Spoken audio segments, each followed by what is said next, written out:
بیا دختر جان همون شریفو باشه نکن شریفو هستای بیاین همون شریفو دوست براد هسته یا هستای بجم دختر جان ها تینجیه ای خاکا تینجیه خب بجم شکم در کده سر بخود بگو یه هانسی پدا باده که هدا کو هم مالی بازی بجم تفکو علی برای قرار که اگر یا ها کی بدونم ممکن شما را یک آدم آمده سراغ داره داره این حنسیف بایی هانسیف جان چلی هانسیف جان چلی هانسیف سلامتی ای باید شکم شکم هانسیف جان چلی سلامتی ها خوبه سلامتی اینجا شما در جواب کپی کرده باشید و یک حنسیف صحبت کنم انا هانسیف جان همون سیفای 10-11 همون مرتب دکوا چی عهد کردم دیم هم چی وعده کردم دیم کو وعده همین بود که اگر تو آدمی کارگر شی مرا نگاه بکنی اگر ما آدمی کارگر شدم ترا نگاه میکنم این حاضر سربختار کشیده که دستگیری میکنی کو و جان دید شما نه هنسیف این روزا بازار ده فقط بانانا میفروشم بانانا میفروش تا بگه کار انا وقتی بانانا میفروشی بانانا کار بانانا خوریه انا با هانسیف جان همین راستی گفت همین زن یاش گرفتم کو با قریب سیم زاگیرسی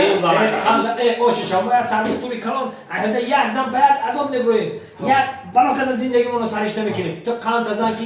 این میزنی بانانا خواهد است که در بانی هنسیف همون علی بکنم تو خلاف بچه همین با خواهد بده خلاف بچه انا کو با هانسیف جان همین زن یاش گرفتم بسیار عذاب میکرد همین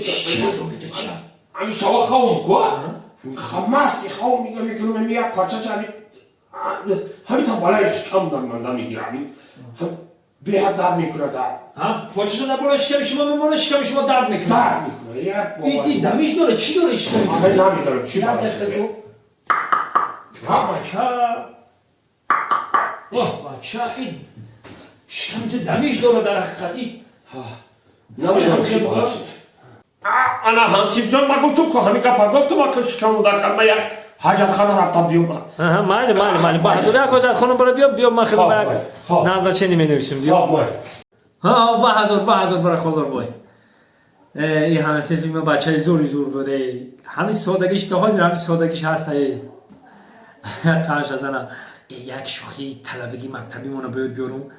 حاضر آمد میگم حامله داری این شکم در چی ده شکمش دمیش کرده زغزغ کرده خواه حاضر بیایا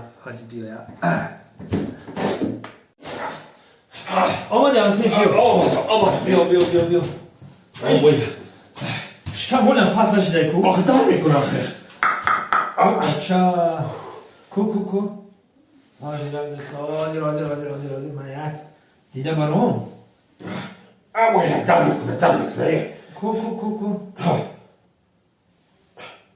اوه بچه هنسیف تو چیکار کردی هم؟ چیکار کردم آخی؟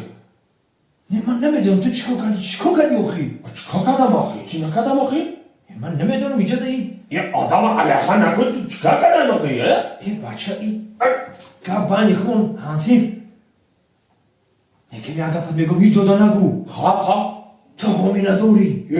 استغفرالله بگو این من نو دیدم که در مردک خیلی شویه ای حامی ندار شده ای تو کودک دار شده ای این علیه قرآن که اگر من گفتم هم زنه که همین پاچه تا بالای مادر نه من آخی این آخر کاری کردگیشه کرد هم زنه